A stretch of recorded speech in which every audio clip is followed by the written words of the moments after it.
Leongatha, a quiet rural town in Victoria, Australia, sits among rolling green hills, dairy farms, and winding country roads. With a population of just over 5,000, it's the kind of place where everyone knows each other, where the pace of life is slow, and where small-town gossip often spreads faster than the news.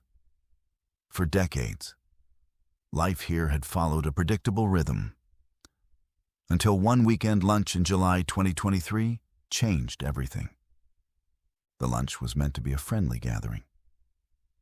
Erin Patterson, a 48-year-old local woman, invited her former in-laws and two family friends over to her home. The guests included her ex-husband's parents, Don and Gail Patterson, both respected community members in their 70s, Gail's sister, Heather Wilkinson, also in her 70s, and Heather's husband, Ian Wilkinson, the local Baptist pastor. These were people known for their kindness and involvement in the community. They were not just relatives by marriage. They were friends and long-standing pillars of the small-town social fabric. From the outside, Erin Patterson's life appeared typical for the area. She had lived in Leongatha for years, was known casually by neighbors, and shared 2 children with her estranged husband, Simon Patterson. The couple had separated, but Erin maintained cordial ties with some of Simon's family members. Hosting a lunch for them seemed like a normal way to keep family bonds alive, especially for the sake of the children. The gathering took place on Saturday, July 29, 2023, in Erin's home on a quiet residential street. The weather was mild, the kind of winter day in Victoria where the air is cool, but the sun occasionally cuts through the clouds. Inside, the table was set, and the kitchen filled with the smells of home cooking. By all accounts, the group chatted easily over the meal. There was nothing to suggest that this would be the last time 3 of the guests would ever share a table. The menu included beef Wellington, a dish made with tender beef fillet coated in mushroom duxelles, wrapped in puff pastry, and baked until golden. Mushrooms are a common ingredient in such recipes, and to the guests, there was nothing unusual about the dish. They ate, talked, and lingered in the comfortable warmth of the home before leaving that afternoon. But within hours, the atmosphere changed from one of friendly familiarity to a scene of medical emergency. That night, the guests began experiencing violent symptoms: nausea, vomiting, and severe stomach pain. At first, it might have been dismissed as food poisoning, the kind of illness that passes after some discomfort. But the severity of the symptoms quickly escalated. All 4 guests were soon hospitalized, with their conditions worsening rapidly. Medical staff quickly recognized that the symptoms matched those of severe poisoning. Tests and patient histories pointed to a terrifying culprit: death cap mushrooms, one of the most lethal varieties in the world. Found in parts of Victoria during certain seasons, death caps can be mistaken for edible varieties. Just a small amount can cause catastrophic liver failure, and the effects often take hours to appear, by which time it's too late for most antidotes. As doctors worked frantically, it became clear that the prognosis was grim. Don and Gail Patterson both succumbed to the poisoning within days. Heather Wilkinson also died soon afterward. The only survivor was Ian Wilkinson, who endured weeks in critical condition, including a liver transplant, before eventually pulling through. News of the tragedy spread quickly. In a small town like Leongatha, word traveled fast, and soon every cafe, church, and corner shop was buzzing with the same questions. How had this happened? Was it an accident or something far more sinister? And why were these particular people at the center of it? Within days, the story exploded into national headlines. The combination of a deadly meal, a small-town setting, and the suspicion of foul play drew intense media attention. International outlets, picked it up, fascinated by the mystery of an Australian lunch that had ended with 3 deaths and an unanswered question. Were these people simply unlucky victims of nature's most dangerous fungus? Or had someone put them in harm's way on purpose? At the center of the storm was Erin Patterson. She had cooked the meal and served it to the guests. Erin herself did not appear to suffer any serious symptoms, which immediately raised suspicion in the public eye. Police confirmed that they were treating her as a person of interest, though not formally charging her at the time. Detectives searched her home, seizing food samples, kitchen equipment, and even items from her garbage bins in hopes of finding evidence. In the early days, Erin maintained her innocence, stating she had no idea the mushrooms were dangerous, and that she, too, was devastated by the deaths. She told reporters she had eaten part of the meal herself, but had removed the mushrooms from her portion. This detail, whether innocent or incriminating, became one of the most discussed aspects of the case. The incident tapped into a primal fear. The idea that something as simple and familiar as a shared meal could be deadly. Families across Australia talked about it over their own dinners. And in Victoria, mushroom foraging suddenly carried a much darker association. Even experienced cooks were reminded how easily wild mushrooms could be mistaken for safe varieties. As the funerals for Don, Gail, and Heather took place, the grief in Leongatha was raw. They were not just victims in a news story. They were friends, neighbors, and mentors to many. Ian Wilkinson's slow recovery became a point of hope in an otherwise bleak chapter for the community. Meanwhile, police were faced with a delicate and highly publicized investigation. They needed to determine where the mushrooms had come from, whether they were wild-picked or purchased, and whether their presence in the meal was intentional. Erin's past relationship with the victims, especially her estranged husband's family, was examined in detail. Detectives spoke to mushroom experts, toxicologists, and forensic specialists to piece together the timeline, from preparation to ingestion. The case was unlike anything the town, or even the state, had seen in recent memory. It had elements of domestic tension, a rare and deadly toxin, and the possibility of premeditated harm. Each new detail fueled speculation, both in the media and among locals. In coffee shops, people whispered theories. On social media, strangers argued over Erin's guilt or innocence. For many, the tragedy felt personal simply because it had happened in a place where things like this don't happen. By the end of that first week, Leongatha was no longer just a quiet farming town. It was the center of an international mystery. Outside Erin's home, reporters gathered, cameras ready to capture any movement. Police vehicles came and went. The once peaceful street had become a stage for one of the most high-profile investigations in Australia that year. From this point forward, nothing in Leongatha would be quite the same. The deaths at that lunch had not only taken the lives of 3 beloved community members, they had also shattered the sense of safety that came from living in a small, close-knit place. The mystery was only beginning. And the answers, whatever they turned out to be, would reveal far more than anyone expected. Leongatha is the kind of place where faces are familiar, news travels quickly, and people tend to know one another's stories, sometimes better than they'd like.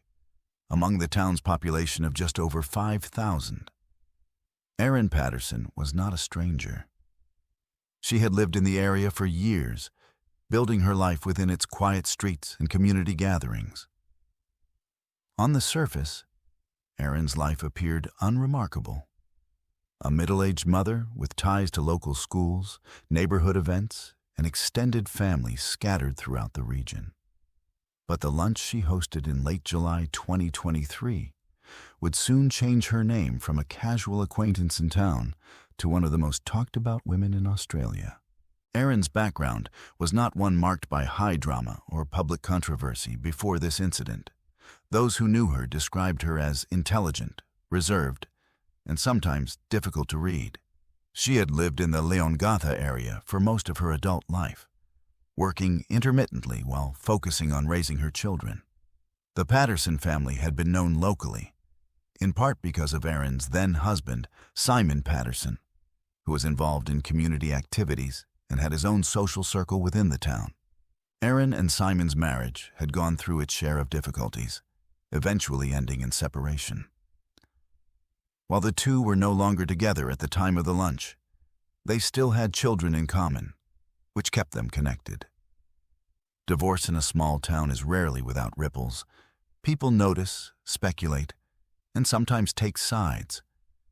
But Erin had managed to keep most of her personal life out of the local rumor mill until the tragedy unfolded. Her reputation in the community was mixed, but not especially controversial before the incident. Some acquaintances found her warm and generous in conversation. Others described her as private and guarded. She was not a social butterfly, but she was not isolated either. She took part in school functions, occasionally attended local events, and maintained contact with extended family. In short, Erin was neither a pillar of the town's social life nor an outsider. She existed in that middle ground where many people do, moving through their routines without drawing much public scrutiny. The guests she invited to lunch on Saturday, July 29, 2023, were people she had known for years. Two of them, Don and Gail Patterson, were her former parents-in-law, Simon's mother and father. The third guest was Gail's sister, Heather Wilkinson, and Heather's husband, Ian Wilkinson. All four were well known and respected in the local area, particularly within church circles and volunteer organizations. The Wilkinsons were active in their Baptist church, while Don and Gail were regarded as kind, involved grandparents and community members. The invitation for lunch was, on the surface, a simple act of hospitality. Family meals between former in-laws are not unheard of, especially when there are grandchildren involved.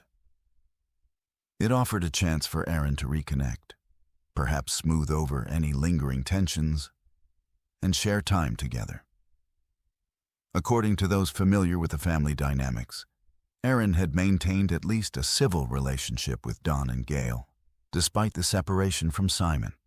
For Ian and Heather, attending the lunch was also an opportunity to spend time with extended family they had known for decades. What Erin's exact motivations were for hosting the lunch remain a matter of speculation. Some have suggested it was an attempt to rebuild goodwill, or show that she was still part of the family's broader social network despite her separation from Simon. Others believe it was simply a friendly, routine gathering with no deeper significance. Erin herself, in later interviews, insisted that it was just a normal family lunch. No hidden agenda, no special occasion. She claimed the menu was prepared with care, intended to be an enjoyable meal for everyone. At the time, Erin's ex-husband Simon was notably absent from the gathering. He was invited, according to Erin, but did not attend. This detail would later fuel countless questions. Why was he not there? Was there tension between him and the guests? Did his absence alter the atmosphere of the lunch? Simon had been through his own series of health issues in the months before the incident, including a sudden illness in 2022 that had left him hospitalized. In the aftermath of the tragedy, some would connect these past events to the July lunch, though no official link has been confirmed. On that Saturday afternoon, the Patterson home appeared ordinary from the outside. Located in a quiet residential area, the property was not remarkable for its size or style. Neighbors saw nothing unusual, no visitors arriving in haste, no signs of tension. Inside, the table was set for a family-style meal. Erin had prepared a beef Wellington as the centerpiece, accompanied by side dishes and sauces. She had a reputation, at least within family circles, for being capable in the kitchen, though not overly adventurous in her cooking. The connection between Erin and her guests was long-standing, shaped by decades of shared holidays, celebrations, and family milestones. Don and Gail had once been her in-laws. Heather and Ian had been part of that extended family web. Even after a marriage ends, these bonds do not always vanish, especially in close-knit communities. In a small town like Leongatha, people remain part of each other's lives, whether they want to or not.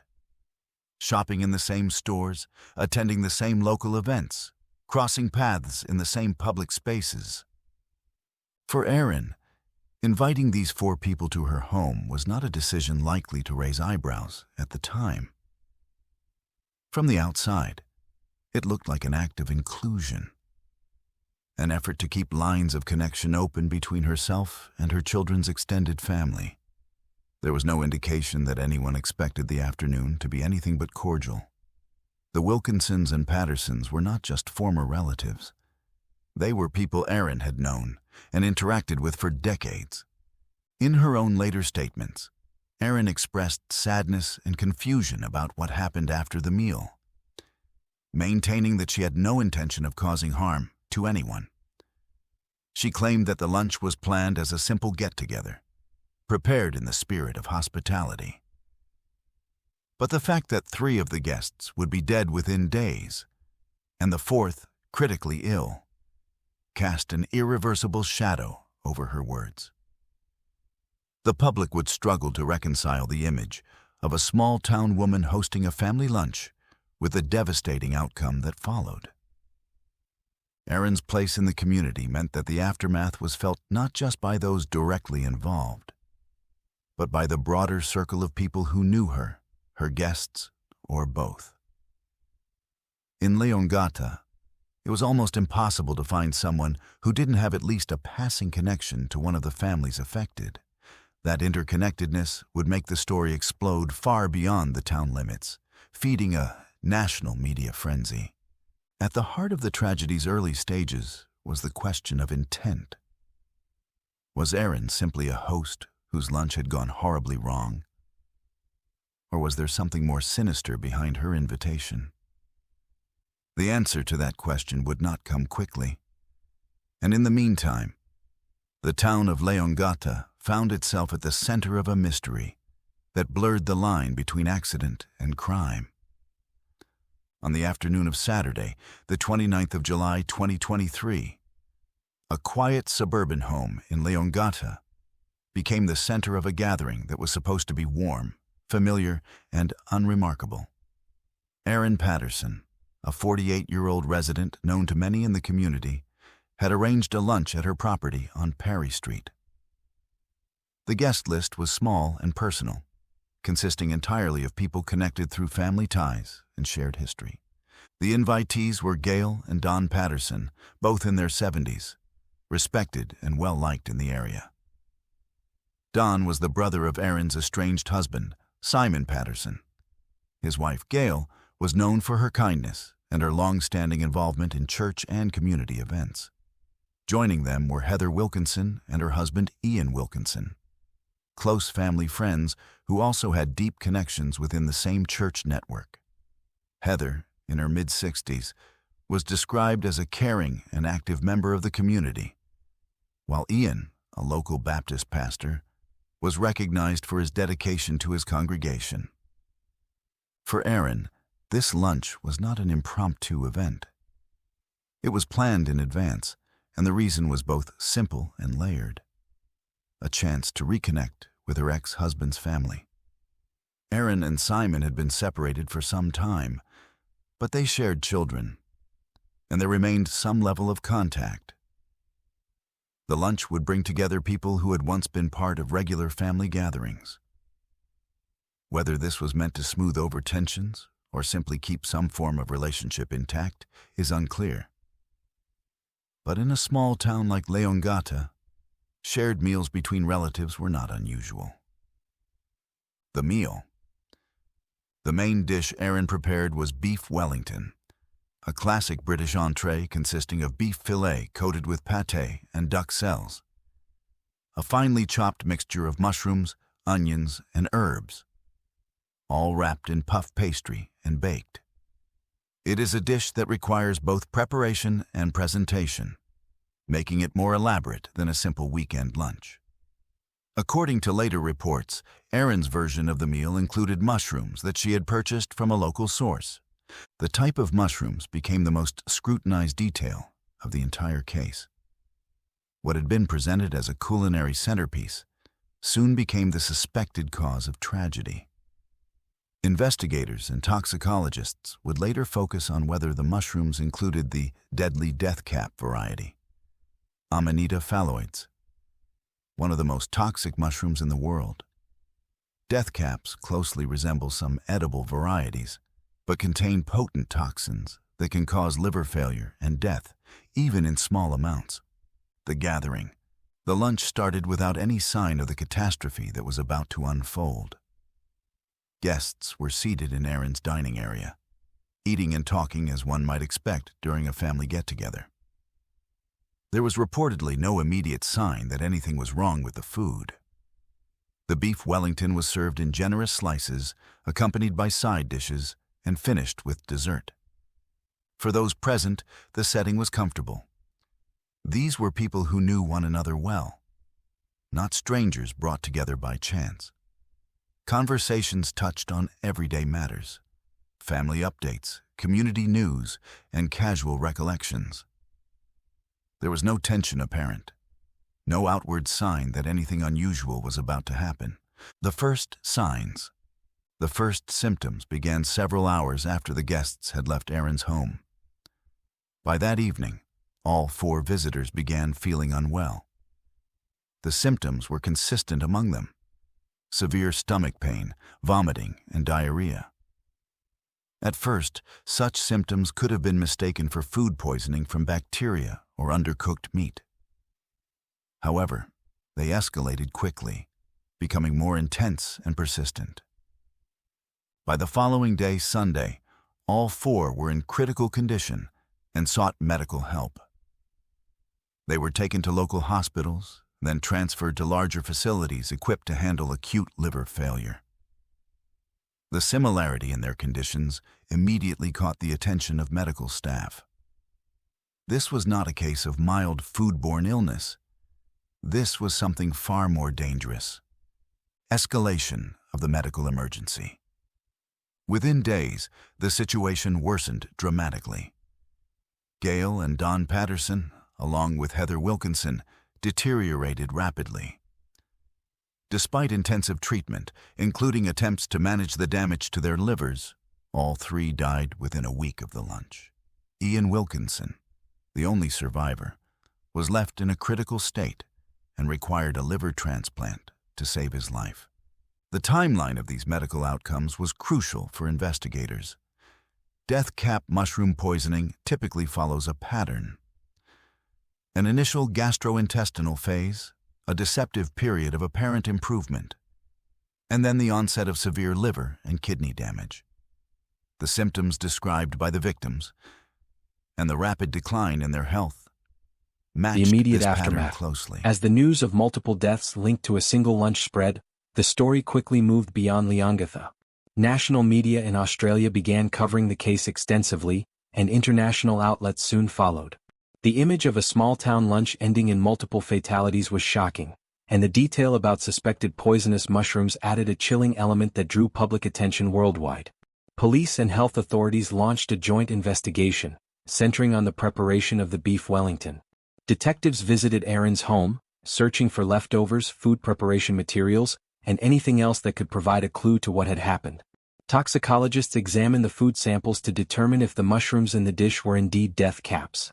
Erin Patterson cooperated with authorities in the early stages, telling them that she had bought the mushrooms from a local store and also used dried mushrooms purchased from an Asian grocer. She maintained that she had no intention of harming her guests and had eaten the meal herself, though she later clarified that she had only consumed a portion without the mushrooms. Community shock. The tragedy hit the community hard. Leongatha was not the kind of place accustomed to national headlines and certainly not for something like this. Friends and neighbors of both Erin and the victims found it almost impossible to reconcile the idea of a friendly lunch with such a devastating outcome.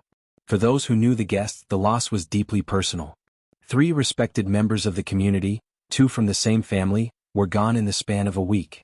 The survival of Ian Wilkinson provided some small measure of relief, but his condition served as a reminder of how severe the poisoning had been. The case raised immediate questions that hung over the investigation. How could such deadly mushrooms have found their way into a home-cooked dish? Was this an accident, or was there more to the story? And if it was deliberate, what motive could possibly explain such an act? These questions would dominate the coming weeks as police sifted through statements, medical reports, and forensic findings. Erin's history with her ex-husband's family, and her account of what happened in her kitchen that day, would come under increasing scrutiny. What began as a simple family meal was now at the center of one of the most talked-about criminal investigations in Australia. The beef Wellington, once a symbol of elaborate home cooking, had become the focal point of a case involving 3 deaths, a near-fatal illness and allegations that would polarize the public. When investigators first heard that mushrooms had been part of the fatal lunch in Leongatha, one particular name quickly rose to the top of their list: Amanita phalloides, better known as the death cap mushroom. This species is notorious among mycologists, toxicologists, and medical professionals for being one of the deadliest fungi on Earth. Its reputation is not exaggerated. Just a small portion of a single cap can contain enough toxin to kill a healthy adult, and the danger lies not only in its potency, but also in how deceptively ordinary it appears.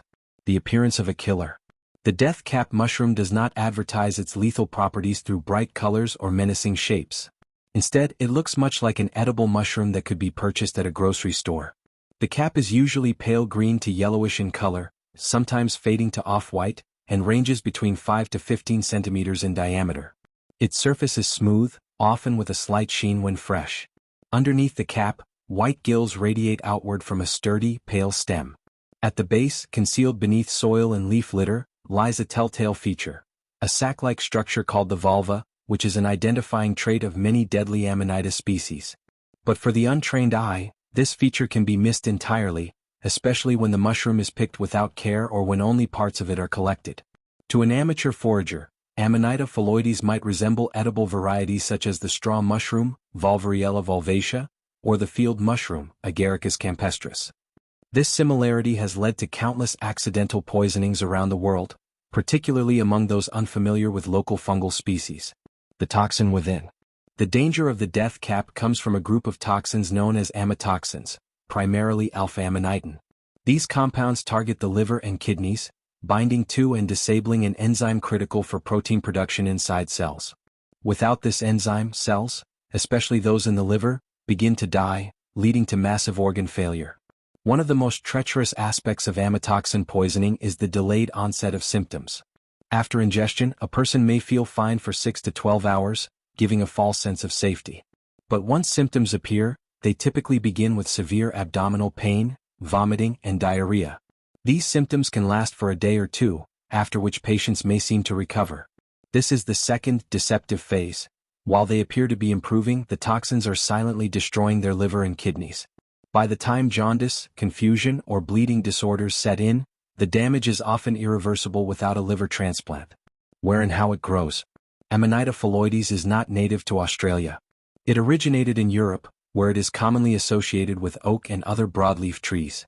However, it has been accidentally introduced to other continents, including North America, South Africa, and Australia, through the importation of tree seedlings and other plant materials.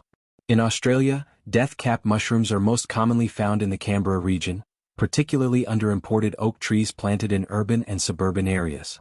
They tend to fruit in the warm, wet months of late summer and early autumn, especially after heavy rains. Although most confirmed sightings are in the Australian Capital Territory, isolated cases have been reported in Victoria, where the Leongatha incident occurred, as well as in other states. The fungi's spores spread easily in the environment, and once established, they can persist for decades. Difficulty in identification. Even experienced mushroom hunters sometimes make fatal mistakes with Amanita phalloides. Identification requires careful observation of multiple features: the cap color, gill structure, vulva, and spore print, and even then environmental conditions can alter a mushroom's appearance. Younger specimens may have caps that are more dome-shaped, while older ones flatten out and fade in color. Furthermore, the deadly Amanita species can be confused not only with edible varieties but also with other poisonous species, making casual foraging a dangerous gamble. Authorities in Australia have repeatedly warned the public never to pick and eat wild mushrooms unless they are an expert trained in mycology. Even then, many experts avoid Amanita species entirely, knowing how small the margin for error is. A history of poisonings in Australia. Since their introduction, death cap mushrooms have caused several fatal poisonings in Australia, most notably in Canberra. The first well-documented death cap poisoning in the country occurred in 1982, when a man died after eating foraged mushrooms near the city. Over the following decades, multiple fatalities have been recorded, with most victims being immigrants from regions where poisonous mushrooms are less common, and thus the risk is not well understood. One of the most widely reported incidents took place in 2012, when two men in Canberra, Chef Lu Jun and kitchen hand Chen Chen, died after consuming a meal containing death cap mushrooms. The mushrooms had been mistaken for edible varieties and added to a dish prepared for a Chinese New Year celebration. The tragedy sparked renewed calls for public awareness campaigns, especially targeting communities where mushroom foraging is a cultural tradition. In 2014, another Canberra case involved a woman who died after eating soup made from foraged mushrooms. Her family reported that she had picked them near oak trees, believing them to be a safe species. Unfortunately, by the time symptoms appeared, the toxins had already done irreversible damage to her liver. Medical response and survival odds. When a patient presents with suspected death cap poisoning, time is the most critical factor. There is no specific antidote for amatoxins. Treatment focuses on preventing the body from absorbing more toxins and supporting organ function. Activated charcoal may be administered to absorb any remaining toxins in the digestive tract, and aggressive intravenous fluids help maintain kidney function. Some treatments involve high-dose penicillin or silibinin, a compound derived from milk thistle, which may block the toxins from entering liver cells, but these are not always available and are not guaranteed to work. In severe cases, a liver transplant is the only hope for survival. However, even with modern medical intervention, the mortality rate for death cap poisoning remains high, often exceeding 50% in severe cases. Why the Leongatha case pointed to death caps? The combination of symptoms reported in the Leongatha incident, violent vomiting and diarrhea followed by liver failure, was textbook for amatoxin poisoning. Investigators knew that Amanita phalloides was present in Victoria, though it was far less common than in Canberra. If even a small amount of the mushroom had been used in the beef Wellington sauce or garnish, it could explain the swift and deadly turn of events. Laboratory tests on the victim's blood and tissue samples were ordered to confirm the presence of amatoxins. Forensic experts also searched for any mushroom remnants in kitchen waste, compost bins and garden soil, hoping to identify the source. Warnings that often go unheeded. The Victorian Department of Health, like its counterparts in other states, issues regular warnings about the death cap mushroom. These alerts advise against eating any wild mushrooms and note that cooking, drying, or freezing does not remove the toxins. The message is consistent: if you are not an expert, do not risk it. Yet, year after year, new cases emerge suggesting that curiosity, cultural practices, or misplaced confidence continue to override caution. A global threat. The death cap's lethal history extends far beyond Australia. In Europe, it has been responsible for countless fatalities over centuries. Historical records suggest that even Roman Emperor Claudius may have been poisoned with Amanita phalloides in AD 54. In North America, its spread along the west coast has raised alarms among mycologists, as it displaces native mushroom species and presents an ongoing danger to the public. In all these regions, the danger is compounded by the mushroom's tendency to blend in. A casual glance can make it seem harmless, just another edible fungus growing under a tree. But to those who know its reputation, the death cap is a silent predator, needing no claws, teeth, or venom to kill. It only needs someone to take a bite. The mushroom's role in the ongoing investigation.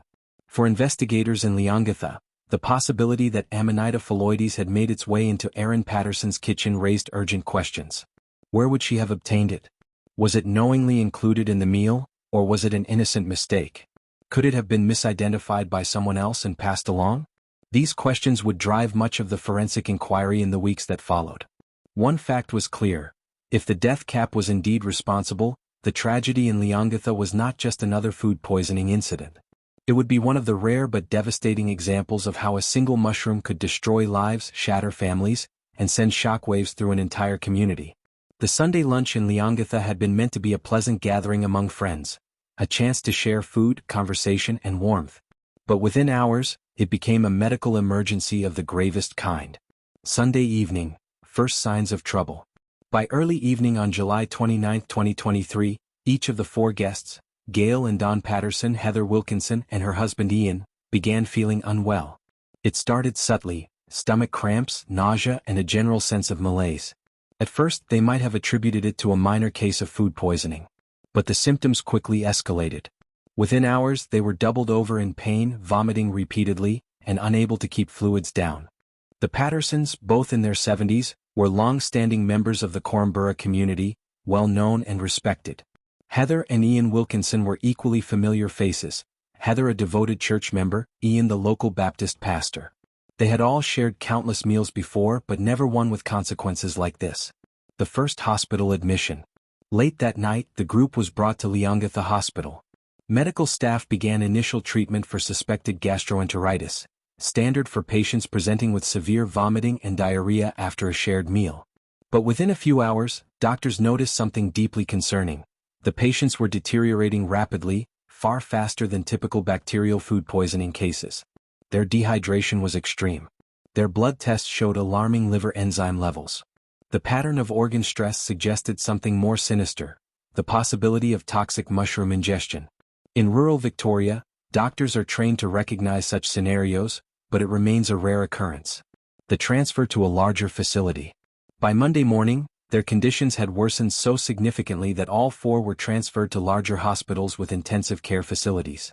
Gail and Don Patterson, along with Heather and Ian Wilkinson, were sent to Austin Hospital in Melbourne, which has one of the few liver transplant units in the state.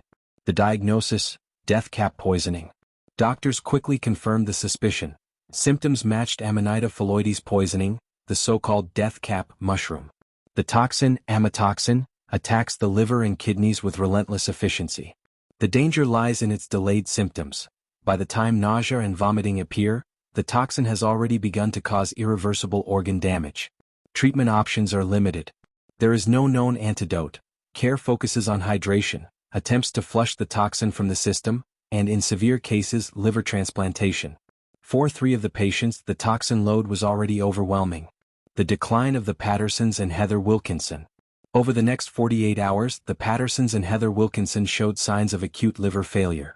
The decision was made to place them on the transplant list, but suitable donor organs were not immediately available.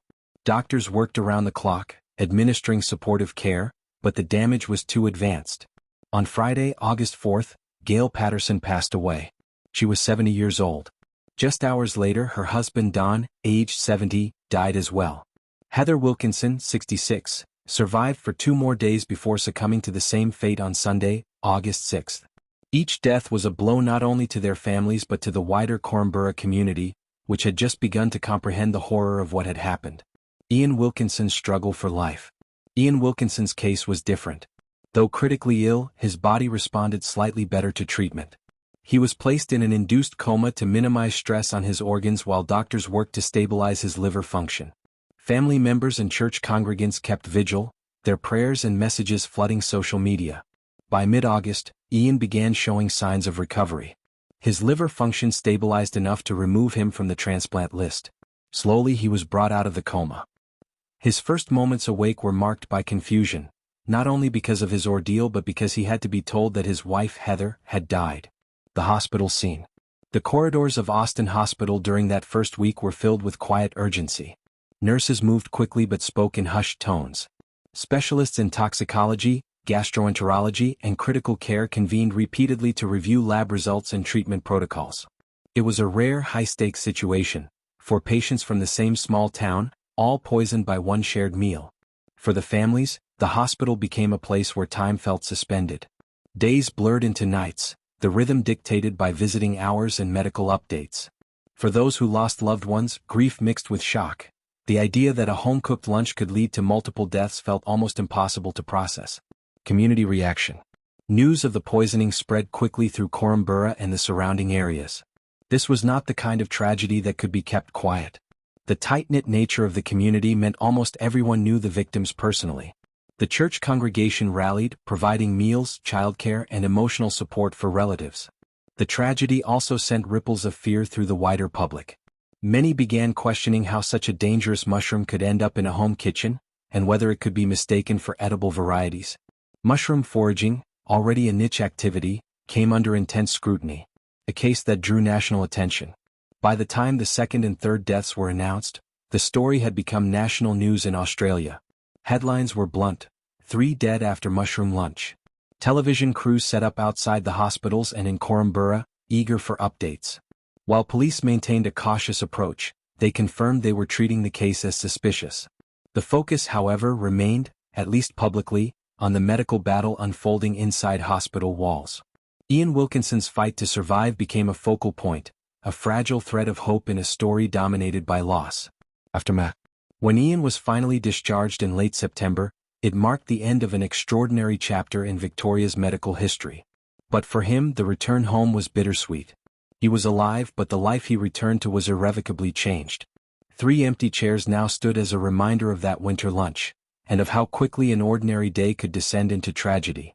The hospital chapter of this story was one of relentless effort by medical teams, of brief glimmers of hope overshadowed by loss, and of a community holding its breath for news, good or bad, with every passing hour.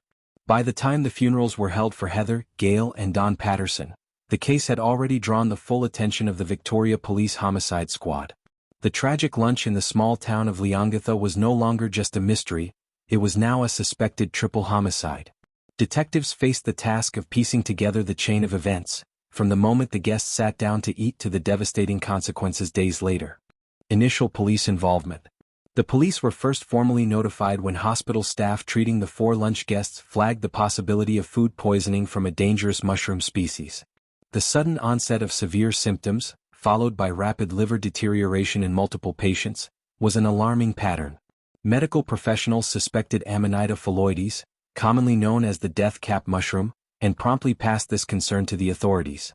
Local uniformed officers were dispatched to take initial statements. These early interviews were straightforward, focusing on what was served, where the ingredients came from, and the timeline of symptoms. However, as more information came in, the matter was escalated to specialist detectives from the homicide squad. This was not a routine case of accidental food poisoning, it had possible criminal dimensions. By the first week after the lunch, police had identified the host, Erin Patterson, as the person who had prepared and served the meal. She became the central figure in their inquiries, not yet as an accused, but as the only person who could give a complete account of how the food was sourced and cooked. Search warrants and evidence collection. On August 5, 2023, police executed a search warrant at Erin Patterson's home. Crime scene specialists methodically moved through the kitchen, garden, and storage areas.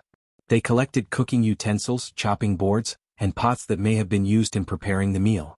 Leftovers from the lunch, found both in the refrigerator and freezer, were carefully packaged and sent for forensic analysis. Detectives also took note of any items that might indicate where the mushrooms came from: paper bags from local markets, gardening equipment, or containers for wild mushrooms. Samples from compost bins and kitchen waste were examined in case they contained mushroom remnants or stems discarded after preparation.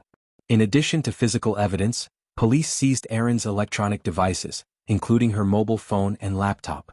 Investigators often use digital forensics to uncover search histories, online purchases, and communication records that might reveal whether someone researched mushroom toxicity or sourced ingredients in unusual ways. Interviews and Erin's statements. Erin Patterson was interviewed multiple times by police, each conversation becoming more detailed as the investigation progressed. Initially, she maintained that the lunch was an innocent family gathering and that she had no reason to suspect the mushrooms were dangerous.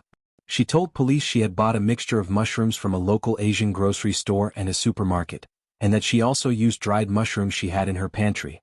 Her account raised immediate challenges for investigators. The death cap mushroom is not typically sold commercially in Australia. It grows wild and is highly poisonous. If her version was accurate, the contamination could point to a rare and dangerous lapse in commercial food safety. If it was not accurate, it could mean the mushrooms were deliberately foraged or introduced. Over time, small inconsistencies began to emerge in her statements. According to police reports, Erin initially claimed that her estranged husband, Simon Patterson, had been invited to the lunch but could not attend at the last minute. In later statements she elaborated on this point, noting that Simon had previously suffered a serious, unexplained illness after a meal she had prepared. Detectives took careful note of this potential link, as it suggested a possible pattern rather than an isolated accident. Shifting narrative and media pressure. As police worked behind the scenes, media interest exploded. National outlets sent reporters to Leongatha, and Erin's home became a focal point for photographers and TV crews. She was filmed leaving her driveway, pursued by questions she declined to answer. Erin released a written statement to the press in early August, expressing sorrow for the deaths and emphasizing her love for her family. She denied any wrongdoing, insisting she had no idea the mushrooms were toxic. She also stated she had been hospitalized herself after the lunch with stomach pains, although her symptoms were not as severe as those of her guests. Detectives scrutinized her account closely. Medical experts noted that severe death cap poisoning almost always leads to significant organ damage, raising questions about the mildness of her illness compared to the others. The combination of public attention and her evolving narrative put Erin in a difficult position. Every new statement she gave, whether to police or to the media, was cross-checked against forensic timelines and witness accounts. Investigative challenges. From a police perspective, the investigation was unusually complex. Food poisoning cases, particularly those involving wild mushrooms, can be difficult to prove in court without direct evidence of intent. Detectives needed to establish not only the cause of death, which would rely on medical and toxicology reports, but also how the mushrooms came to be in the meal and whether this was deliberate. Toxicology testing on the leftover food, vomit samples, and any mushroom fragments recovered from the property would be crucial. These results would determine if death cap toxins, particularly amatoxins, were present in the quantities needed to cause the fatal reactions. Police also had to work within the constraints of time. Mushroom toxins break down in the body and in leftover food, which means delays can reduce the strength of forensic evidence. Investigators coordinated closely with the state's forensic labs to fast-track testing. Witness interviews extended beyond Erin herself. Detectives spoke with neighbors, shop owners, and anyone who might have knowledge of Erin's habits in sourcing ingredients. The goal was to verify whether she commonly foraged for mushrooms or if anyone had seen her picking them in local bushland. Public statements by police. The Victoria Police Homicide Squad made several public statements as the investigation developed. They confirmed that the 3 deaths were being treated as suspicious and that Erin Patterson remained a person of interest. At the same time, they emphasized that she had not been charged and that the investigation was ongoing. Detective Inspector Dean Thomas, speaking to the media, outlined the seriousness of the case, noting that death cap mushrooms are among the most poisonous in the world and that even experienced foragers can mistake them for edible varieties. He urged the public to avoid picking wild mushrooms altogether. Police also asked for public assistance, encouraging anyone who had recently bought or been given mushrooms from informal sources to come forward. They were especially interested in tracing any recent mushroom-related illnesses in the region, in case they were connected. Ongoing developments. By late August, the police investigation had gathered a significant amount of evidence but remained incomplete. Toxicology reports were still pending, and detectives continued to examine Erin's digital history for any sign of research into mushroom toxicity or previous incidents involving her cooking. The case was already being compared to other high-profile food poisoning incidents in Australia, but with a far more personal and tragic dimension: 3 deaths within a single family circle.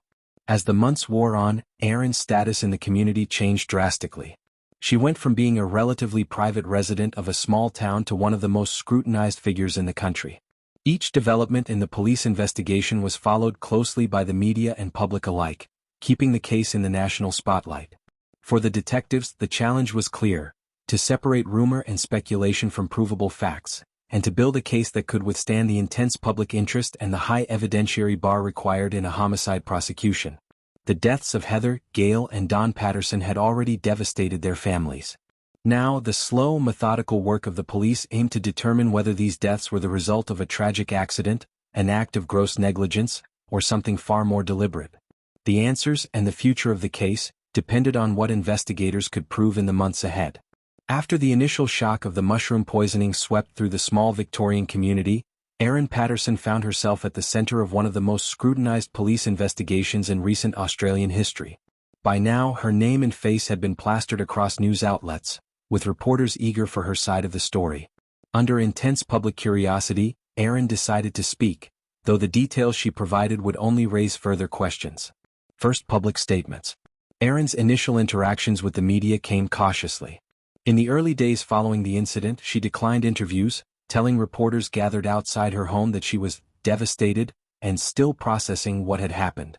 She expressed sorrow for the loss of her guests, describing them as beloved family members.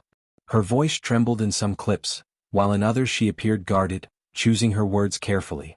She told journalists she had no idea how the lunch had gone so horribly wrong and insisted she had nothing to hide. However, she also declined to go into specifics about the meal or her cooking process, citing police advice. This reticence only fed speculation among the public, who were already piecing together their own theories. The detailed statement. Weeks after the incident, Erin provided a more detailed account to the media. Standing outside her home, she read from prepared notes, claiming she had purchased the mushrooms from a local Asian grocery store in the weeks before the fatal lunch. She also claimed that some of the mushrooms were dried and had been in her pantry for months. According to Erin, the meal she served was a beef Wellington, a dish requiring a mushroom duxelle, a finely chopped mushroom paste cooked with butter, onions and herbs, layered over beef fillet and wrapped in puff pastry. She said she had combined store-bought button mushrooms with what she thought were dried porcini mushrooms. She admitted she couldn't remember the exact purchase date for the porcini, nor could she provide a receipt. Her statement emphasized that she, too, had eaten the beef Wellington, though she claimed she had consumed a smaller portion of the mushroom mixture. She also asserted that her 2 children who were present in the house during the lunch had eaten different meals, specifically homemade pizza, because they were picky eaters. The mushroom origin story. One of the most critical elements in Erin's version of events was the source of the mushrooms. She repeated that she had purchased them from a reputable shop, a claim that raised immediate questions. Detectives had already visited local grocers and Asian markets to track possible suppliers of death cap mushrooms, a task made more urgent by the fact that Amanita phalloides, the species suspected in the poisonings, is not native to most parts of Australia outside of specific regions. Her inability to pinpoint the exact shop or provide concrete evidence of the purchase undermined her credibility in the eyes of investigators and the public. As the media highlighted these gaps, online discussions and community chatter began to dissect every inconsistencies and contradictions. The most glaring problem with Erin's account came from medical records. Toxicology tests on the victims revealed they had ingested amatoxins, the deadly compounds found in death cap mushrooms. Experts pointed out that death caps are rarely, if ever, sold commercially and are almost always foraged, often by accident. Erin's claim that she had unknowingly cooked with them from a store-bought supply clashed with this well-established fact. Additionally, there was the question of why she had not fallen seriously ill. Death cap poisoning, even in small quantities, can cause severe symptoms. Erin's explanation was that she had eaten a smaller serving of the mushroom mixture and scraped it off her portion of beef before eating. While theoretically possible, medical specialists found this an unusual detail, given the mushroom paste would have infused the pastry and meat with toxins during cooking. Another contradiction involved her children. In earlier police interviews, Erin reportedly stated that the children had been served the same meal but had eaten very little. Later, she told the media they had eaten entirely different food. This discrepancy became a focal point for those who doubted her story. The emotional appeal.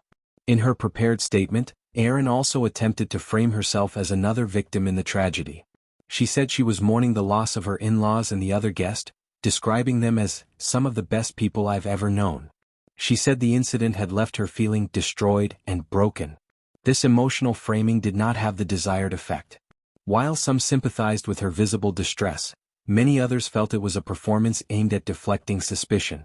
Her decision to read a statement rather than answer journalists' questions only deepened the perception that she was being evasive. Reaction from the victims' families. The surviving relatives of the deceased were polite but cautious in their public responses to Erin's statements. While they acknowledged her words of sympathy, they refrained from fully endorsing her version of events. Some family members privately expressed doubts to the media about the mushroom source story, especially given that at least one of the victims, Erin Patterson, had been an experienced outdoorsman familiar with the dangers of wild mushrooms. Ian Wilkinson's family, while focused on his recovery, also released statements urging patience while police completed their investigation. They stopped short of commenting on Erin's account directly, but their silence on endorsing her story spoke volumes to those following the case. Ongoing public skepticism. By the time Erin's side of the story had been broadcast across Australian media, public opinion had largely hardened. Social media was flooded with speculation, amateur sleuthing, and debates about her guilt or innocence. Memes, parody posts, and even dark jokes about Beef Wellington became part of the online discourse, reflecting how deeply the case had gripped and polarized the public. Some observers pointed to her previous relationship with her estranged husband, Simon Patterson, noting that he had once suffered a sudden, unexplained illness that landed him in intensive care a year earlier. Though no formal link was ever made, the coincidence did little to help Erin's case in the court of public opinion. Police response to her account. Police investigators acknowledged Erin's public statements but remained tight-lipped about their assessment of her claims. They confirmed they were looking into the origin of the mushrooms, the preparation process, and any other possible sources of contamination. Detectives also noted they had seized cooking equipment, food scraps, and other potential evidence from her home during earlier search warrants, items that would undergo extensive forensic testing. Erin's shifting narrative was carefully documented by investigators, who were well aware that inconsistencies could be critical in any future legal proceedings. Whether intentional or the product of stress and trauma, these changes in her story would be scrutinized line by line if the matter ever reached a courtroom. Courtroom was not the kind of place where major crimes happened. A close-knit rural town in Victoria's Gippsland region, it was known for its rolling green hills, friendly faces, and a lifestyle where most people knew each other by name. But in the wake of the suspected mushroom poisoning, that sense of familiarity and safety quickly fractured. The deaths of 3 long-standing members of the community and the critical illness of a 4th were not just a local tragedy, they became the focus of a rapidly expanding media storm that would engulf the entire town. Initial shock in the town.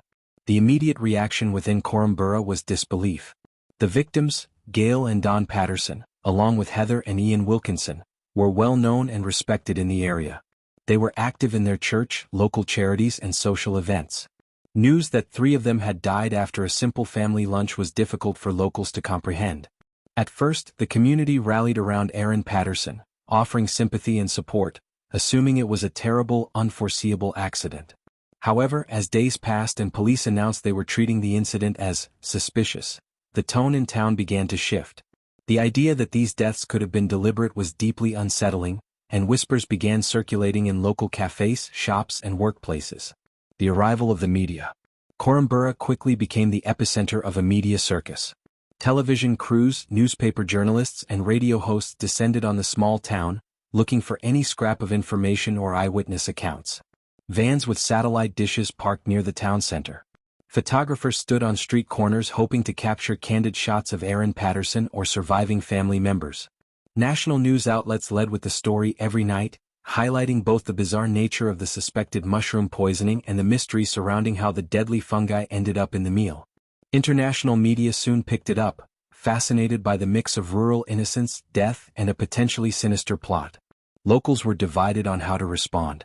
Some were eager to talk, either to defend Erin or to voice their suspicions.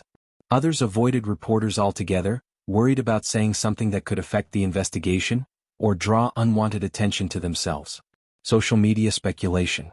While traditional media reported cautiously, bound by defamation laws and editorial guidelines, social media platforms were far less restrained. Within hours of the story breaking, Facebook community groups, Reddit threads, and Twitter discussions were filled with speculation. Some users dissected Erin's past social media posts, looking for clues. Others analyzed the timeline of the lunch, the ingredients used, and police statements. Armchair detectives debated whether the mushrooms could have been bought from a supermarket, picked from the wild, or gifted by someone else. Rumors about the nature of Erin's relationship with her former in-laws and guests spread quickly, often without any evidence. The online frenzy created a parallel investigation, unofficial, unverified, and often emotionally charged, that sometimes contradicted the official police narrative. Impact on Erin Patterson. For Erin, the media attention was relentless. Photographers waited outside her home. News segments replayed footage of her walking in and out of her driveway. Her public statements, including her tearful denials of wrongdoing, were analyzed frame by frame. While some viewers sympathized with her apparent distress, others interpreted her body language and choice of words as suspicious. The more she appeared on television, the more her story was scrutinized. Every minor inconsistency between her interviews became fodder for further speculation. Division within the community. As the weeks went on, Courtroom became a town divided. On one side were those who still believed Erin's account, that the mushrooms had been bought from an Asian grocery store and that the deaths were a tragic accident. On the other side were those who suspected more sinister motives. The community's close-knit nature, once a strength, now meant that opinions spread quickly and private gossip often became public knowledge. Families and friendships were strained as people chose sides. Local businesses reported overhearing heated debates among customers, while church gatherings included whispered conversations about the case. Ongoing media coverage. The story remained in the headlines for weeks. Journalists dug into Erin's background, tracing her relationship history, her divorce, and any known disputes within the family. Old acquaintances were approached for interviews. Every new police statement, no matter how brief, made national news. Talkback radio programs debated the likelihood of a deliberate poisoning. Television current affairs shows ran lengthy segments on mushroom toxicity, even interviewing mycologists to explain how death-capped mushrooms could kill within days. Experts on criminal behavior speculated about possible motives, though they were careful to frame their comments in hypothetical terms. Rumors and theories. Online theories ranged from plausible to absurd. Some claimed Erin had mistaken death caps for edible varieties during foraging. Others suggested the mushrooms had been deliberately planted in her pantry or fridge by someone else. A few floated conspiracy theories involving land disputes, family inheritance, or revenge. These rumors, while largely unverified, had real consequences. People began to view the tragedy less as a single incident and more as a mystery with layers of hidden conflict. This perception ensured the story stayed alive in public consciousness far longer than most regional crime stories. The police's measured approach. Throughout the media frenzy, Victoria Police maintained a careful, deliberate communication strategy. They avoided speculation, released minimal information, and repeated that the investigation was ongoing. Search warrants were executed, items seized, and forensic tests conducted, but updates to the public were infrequent. This lack of official detail frustrated some in the community, who felt left in the dark. But it also fueled more speculation, with people filling in the gaps themselves, often inaccurately. Lingering tension. Months after the incident, the tension in Courtroom had not eased. For many residents, the deaths were no longer just a personal loss. They were a community wound that remained open. People spoke of being cautious about accepting meals from others. Local foragers reported that fewer people were willing to collect wild mushrooms, even the safe varieties.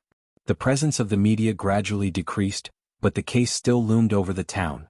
Every new development, no matter how small, reignited discussions online and offline. Erin Patterson remained a polarizing figure, seen by some as an unlucky woman caught in a nightmare, and by others as the prime suspect in an unspeakable crime. As weeks turned into months, the investigation into the deaths of Don and Gail Patterson and Heather Wilkinson moved from quiet background work to a slow but deliberate tightening of focus on Erin Patterson.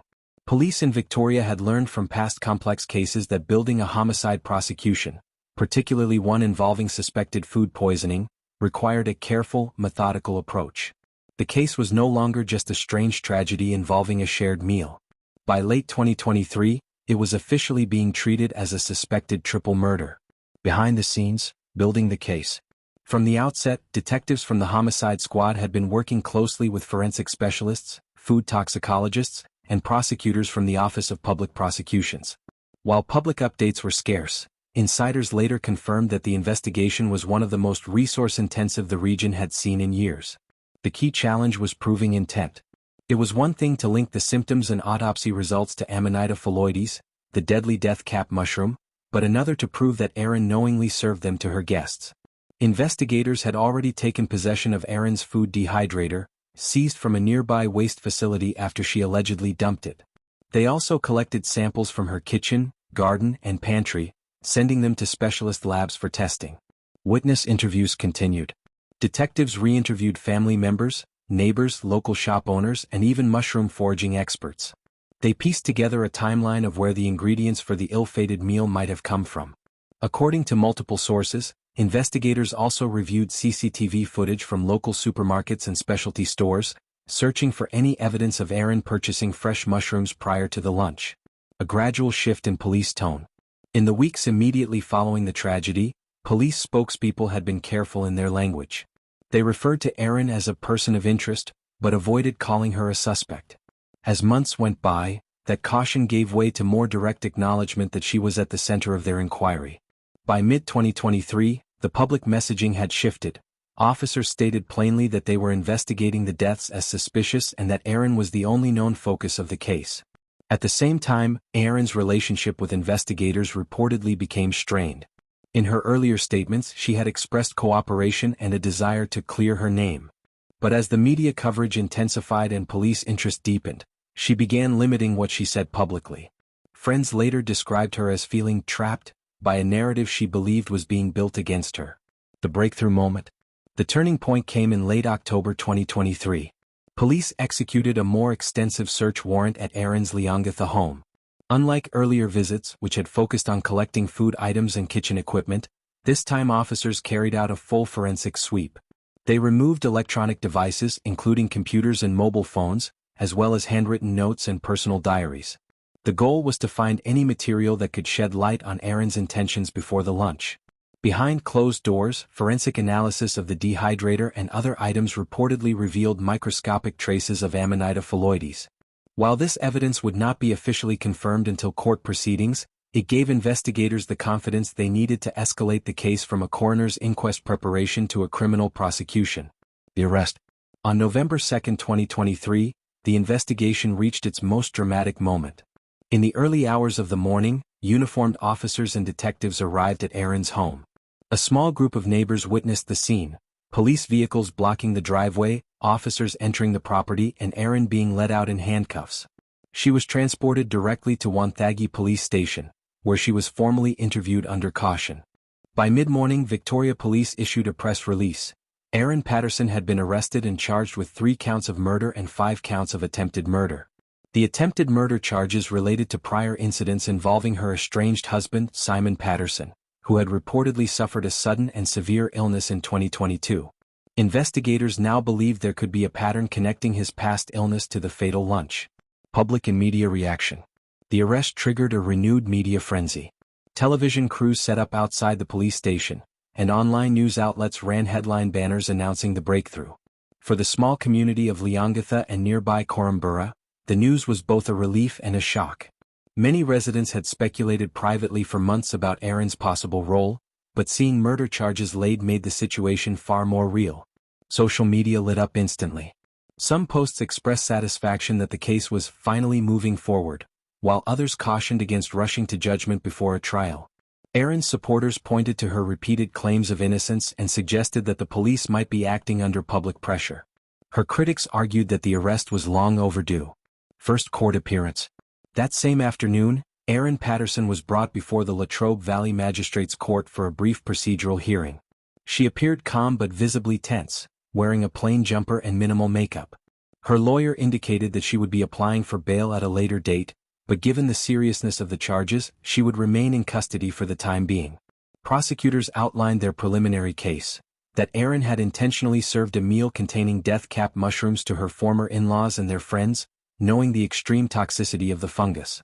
They further alleged that she had taken steps to dispose of evidence, including the dehydrator, and had provided inconsistent accounts of how the mushrooms were obtained.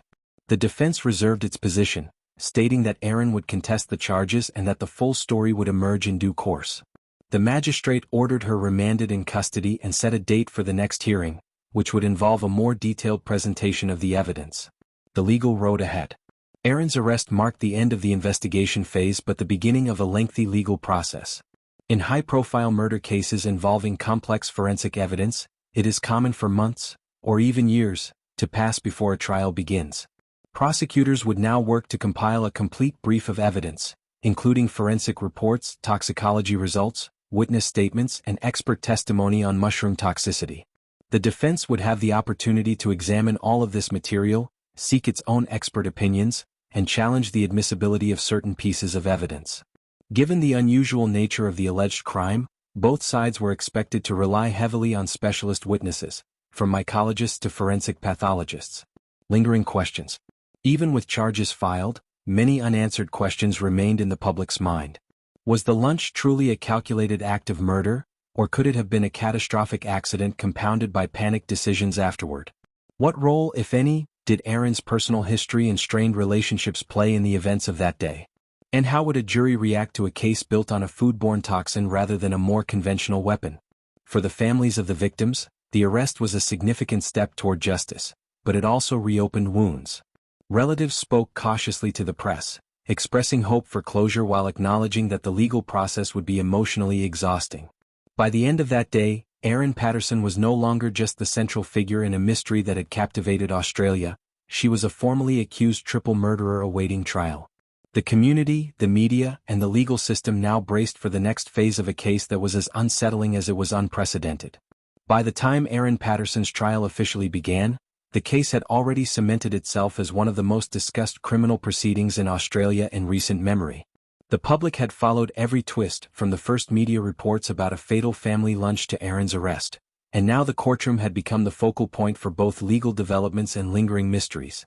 The trial opened with heavy security at the courthouse, a sign of the intense interest the case had generated. Television crews lined the streets outside, reporters filed constant updates, and a steady stream of locals gathered in the public gallery to watch the proceedings. The prosecution and defense were both aware that every word spoken inside would be dissected by the media within minutes. The prosecution's case. From the outset, the prosecution framed their argument around intent. They alleged that Erin had knowingly served her guests mushrooms containing deadly toxins, specifically the highly poisonous Amanita phalloides, known as the death cap mushroom. Prosecutors detailed how all 4 lunch guests fell gravely ill within days, with 3 ultimately dying from liver failure. They described a sequence of events that they believed pointed to deliberate action rather than accident. Key evidence included toxicology reports from the victims, which confirmed the presence of amatoxins in their systems.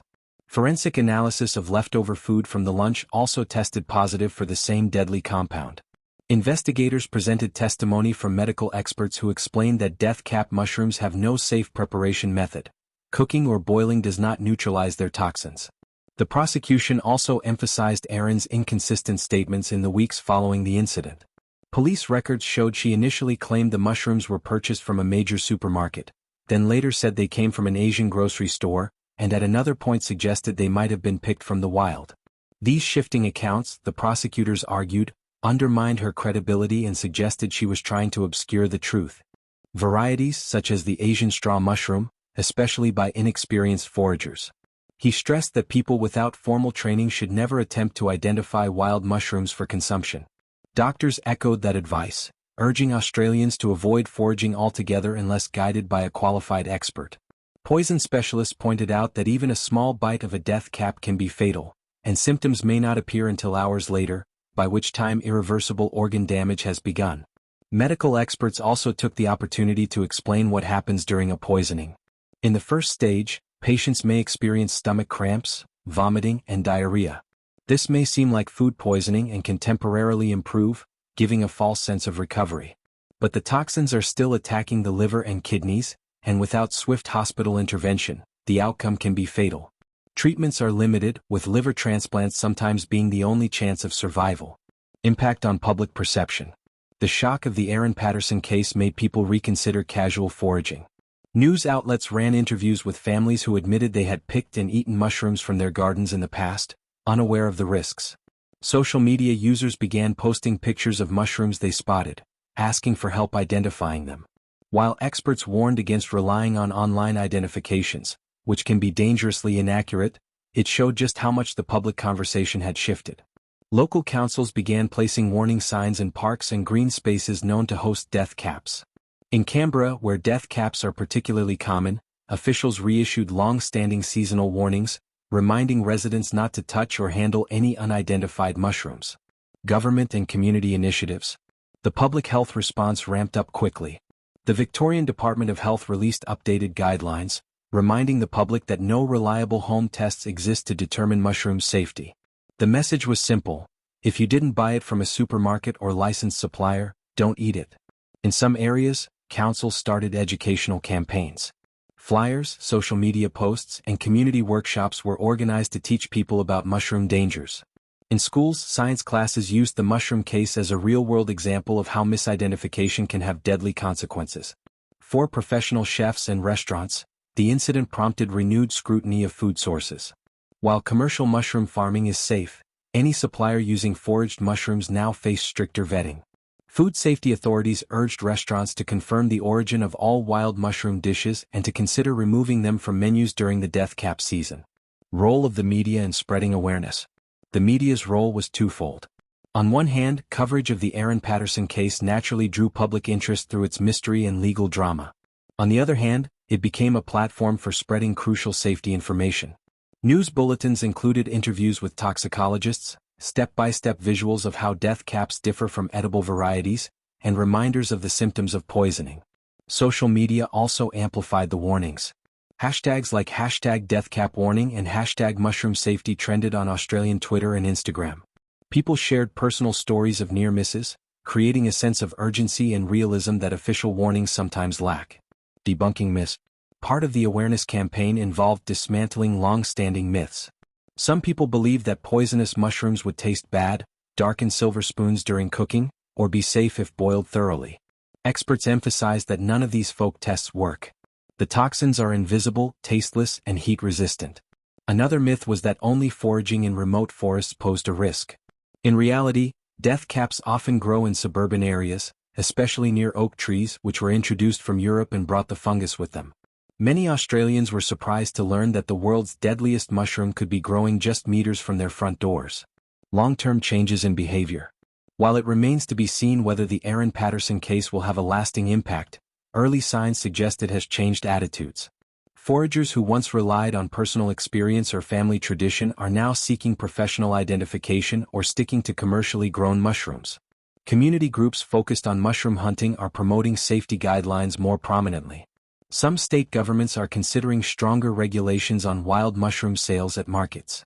In the ACT, discussions have begun about increasing penalties for selling foraged mushrooms without proper licensing. A tragic catalyst for safety. Public health experts agree that it often takes a high-profile tragedy to bring hidden dangers into the spotlight. The mushroom poisoning case, though deeply personal for those involved, has become a national lesson in caution. As forensic investigations continue in the courtroom, the parallel investigation in the public sphere, the one into how to prevent future deaths, is already well underway. The enduring message from experts, community leaders, and even survivors of past poisonings is clear. In Australia, the safest mushroom is the one you buy from a trusted source. The events of that lunch in Leongatha continue to cast a long shadow, not only over the families involved but over an entire community. In a small town where people knew each other by name, the deaths of 3 respected members due to suspected food poisoning was something unimaginable. For the families, the grief has been compounded by the unusual circumstances of the case, where every detail from the menu to the cooking methods has been dissected under the public eye. The emotional toll has been heavy. Loved ones have spoken in guarded tones to the media, often balancing their sorrow with the awareness that anything they say might influence public perception or the ongoing legal process. Some family members have withdrawn entirely from public view, seeking privacy in the face of relentless media coverage. For them, the tragedy is not a headline but a personal wound that reopens with every new development in the investigation. For the Leongatha community, the lunch became a focal point for speculation and suspicion. The fact that the gathering was meant to reconcile strained family relationships made the outcome even harder to process. Neighbors and friends were left asking themselves how such a meeting could have ended in such devastation. In a town accustomed to open doors and shared meals, the idea that a simple lunch could be linked to death has altered the way people think about food, hospitality, and trust. The balance between fact and suspicion has been one of the most delicate aspects of this case. From the start, the investigation has been conducted in the glare of national and international media attention. Headlines often suggested possible motives or scenarios long before evidence was confirmed in court. This has created a divide between those who believe the case is straightforward and those who argue that the full truth has yet to emerge. In small communities, rumors travel quickly, and the line between informed discussion and damaging speculation is easily crossed. Authorities have repeatedly stressed the importance of evidence-based conclusions, reminding the public that suspicion is not proof. Still, the nature of the tragedy has meant that emotions frequently run ahead of facts. Even with toxicology results and forensic reports, key questions remain. Was the poisoning intentional or accidental? Could there have been another source of contamination? Did every piece of evidence receive the same level of scrutiny? These unanswered questions fuel ongoing debates not just in the media, but also in private conversations across the region. The public has also wrestled with the role of justice in this case.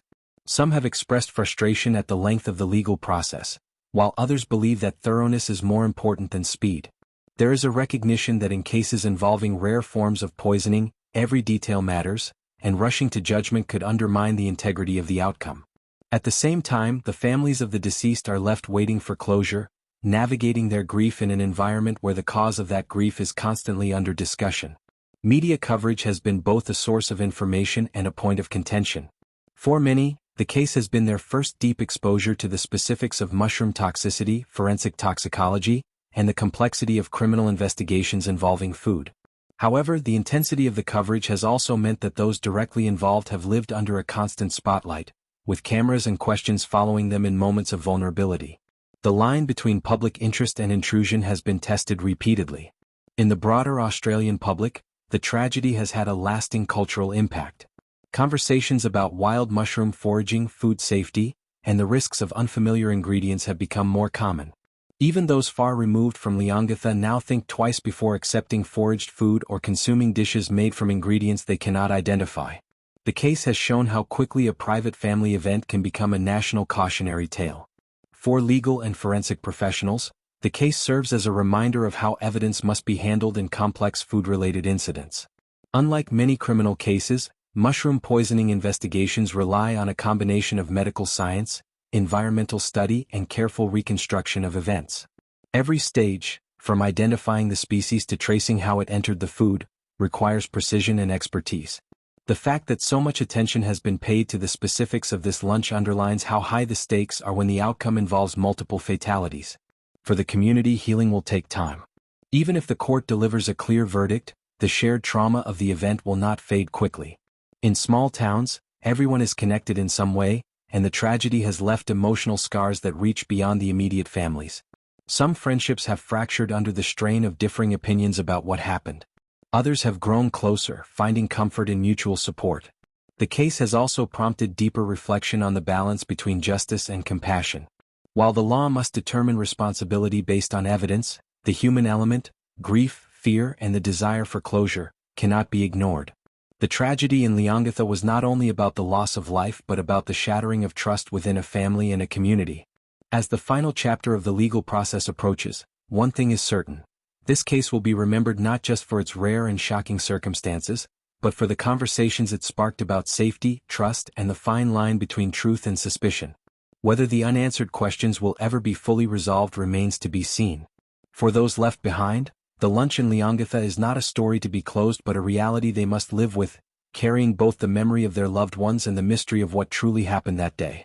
The defense countered by portraying Erin as a woman caught in a tragic accident, not a calculated killer. They argued that she had no motive to harm her guests, who were her former in-laws and family friends. Defense lawyers suggested that the mushroom contamination could have been accidental, possibly the result of mixing store-bought mushrooms with wild varieties without realizing the danger. Erin's attorneys also pointed out that she herself had eaten the meal and did not suffer serious illness, which they argued was inconsistent with an intentional poisoning. They suggested that she may have ingested a smaller quantity of the contaminated mushrooms or had a natural resistance to the toxins. The defense repeatedly stressed that the burden of proof lay entirely on the prosecution to establish intent beyond a reasonable doubt. Key witnesses and testimonies. Several witnesses took the stand to recount events before, during, and after the fatal lunch. First responders described the victim's rapid deterioration and the urgency of the medical interventions. Doctors explained the severity of amatoxin poisoning and the low survival rate without a liver transplant. Friends and acquaintances testified about Erin's demeanor in the days following the incident, with some describing her as distraught and others noting moments of apparent calm that struck them as unusual. One pivotal testimony came from a forensic botanist who detailed how death-cap mushrooms can resemble edible varieties but differ in subtle ways, such as the presence of a white gill structure and a distinctive ring around the stem. The expert stated that the mushrooms in question were almost certainly foraged from the wild. Media influence and public division. Outside the courtroom, the trial was being tried a second time, in the court of public opinion. Television segments dissected Erin's body language during testimony. Social media platforms were filled with debates over her guilt or innocence, often influenced by selective coverage of certain facts. Some commentators argued that the intense media attention risked prejudicing the jury, while others pointed out that the public had a right to follow the case closely, given its extraordinary circumstances. Hashtags related to the trial trended periodically, with users sharing theories, alleged inside information, and sometimes outright misinformation. Unanswered questions. Even as the trial progressed, significant uncertainties remained. Chief among them was the source of the mushrooms. Despite forensic analysis, no conclusive evidence pinpointed where they had been obtained. The shifting nature of Erin's own statements only deepened the mystery. Another unresolved issue was why Erin appeared unaffected compared to the victims. Medical experts offered theories, but no definitive explanation emerged. This fact alone fueled speculation that she may have consumed a different portion of the meal or prepared separate servings. Additionally, questions lingered about motive. Prosecutors suggested strained family relationships could have played a role, but no clear, documented conflict was presented that definitively explained why Erin would want to harm her guests. The road ahead. As the trial continued, both sides prepared for lengthy legal arguments. The defense aimed to dismantle the prosecution's narrative piece by piece, while prosecutors worked to reinforce the idea that the poisoning was deliberate and avoidable. Court schedules projected that the proceedings could last several more weeks, with closing arguments expected to draw significant media attention. For now, the fate of Erin Patterson remained in the hands of the jury. Their task was to weigh a complex mix of forensic science, witness testimony, and circumstantial evidence, all under the glare of nationwide scrutiny. While the legal system moved forward, the broader public conversation about the case showed no signs of fading. For some, the tragedy was a cautionary tale about the dangers of wild mushrooms. For others, it was a deeply unsettling mystery that left too many questions unanswered. Whatever verdict the court would ultimately deliver, the story had already left a lasting imprint on the community and on Australia's criminal history. The Erin Patterson mushroom poisoning case sent ripples far beyond the quiet community where it unfolded. As the investigation gained national attention, it also shone a spotlight on a little-discussed but potentially deadly danger: death cap mushrooms. In Australia, mushroom foraging had long been a hobby for some and a curiosity for others, but now it was the subject of urgent warnings, public health announcements, and even new safety initiatives. The tragic incident became a cautionary tale that experts hoped would prevent future deaths. The deadly truth about death caps. The Amanita phalloides, commonly known as the death cap mushroom, is one of the deadliest fungi in the world. Containing potent toxins such as amatoxins, it can cause liver failure and death even in small amounts. While the species is native to Europe, it has been found growing in several parts of Australia, particularly in the Canberra region and parts of Victoria. The toxins are not destroyed by cooking, freezing, or drying, making them lethal regardless of preparation. Public health authorities have long warned about the dangers of death caps, but such warnings often failed to make front-page news. That changed after the Erin Patterson case. The media coverage brought the mushroom's dangers into mainstream conversation, and suddenly Australians were paying closer attention to what was growing in their backyards and local parks. Expert warnings and advice. Mycologists, fungus experts, were quick to speak out. Dr. Tom May from the Royal Botanic Gardens Victoria explained in interviews that death caps can easily be mistaken for edible